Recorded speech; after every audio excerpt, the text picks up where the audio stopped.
Mais beaucoup parlent du Sahara oriental, c'est-à-dire que la France, à un moment, aurait redessiné les frontières entre l'Algérie et le Maroc et aurait amputé le Maroc de toute une zone qui maintenant appartient à l'Algérie. Oui, c'est vrai. Quand la France a occupé, a transformé le Maroc en protectorat, et on faisait la conquête de l'Algérie.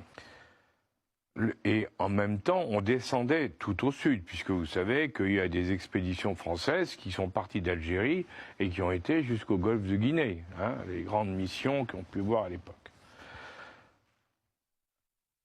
Pour les géographes, on n'a tenu aucun compte des problèmes d'ethnie, de zones géographiques, on a tracé des lignes droites. C'est pour ça que quand vous voyez la carte de l'Afrique aujourd'hui, vous voyez des lignes droites entre le Maroc et l'Algérie, entre l'Algérie, la Tunisie, la Libye, qu'au sud vous voyez des lignes droites dans l'autre sens qui déterminent la frontière avec le Mali et autres. Bon, on voit que tout ça, ça a été tracé sans se préoccuper du relief, du terrain, des ethnies, des populations, de ce qui se passait. Donc, oui, effectivement, ce travaillant cette partie-là, eh bien, par exemple, sur le Maroc, tel qu'il était à l'époque des suites du royaume de Fès, quand c'était le royaume, si vous voulez, qui datait de l'an 900, hein, et qui allait depuis, il faut pas l'oublier, hein, ça allait depuis l'Espagne, hein, ne l'oublions pas, Grenade et Séville hein, étaient sous contrôle du royaume du Maroc, du royaume de Fès, hein, et ça descendait jusqu'au Sénégal.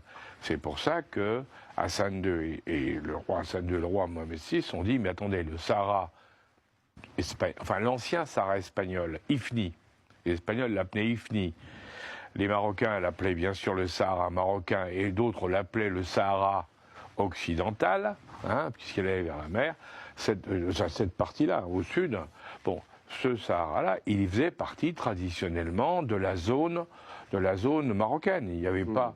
D'ailleurs, pour une raison très simple, c'est que l'Algérie, c'est nous qui avons donné à l'Algérie tout ce qui va après la montagne, c'est-à-dire tout ce qui est le désert du Sahara jusqu'à l'Afrique centrale, jusqu'à l'Afrique sahélienne, c'est nous qui l'avons donné à l'Algérie. Et pire encore, si je peux dire, il y a une partie, on peut se demander pourquoi on a donné toute cette partie-là, pourquoi le général de Gaulle a dit d'accord, vous donnez tout ça, c'est parce qu'on avait un accord secret avec l'Algérie qui disait qu'on continuait nos expériences, alors non plus atomiques, mais expériences biologiques et autres qu'on menait dans le sud du Sahara, hein, on continuait sur ces sites à travailler. Et on a continué un certain nombre d'années à travailler sur ces sites. Vous voyez ? Et donc on a dit, bon allez, et ça s'est fait à la fureur, il faut dire fureur, tout est relatif, des chefs Touaregs et des chefs Peuls de la zone désertique qui disaient, les Touaregs en particulier, hein, alors les Touaregs, les Rigibat, les Toubous de l'autre côté, au niveau du Tchad, bon, tous ces gens-là qui ont dit, mais attendez, ça c'est à nous.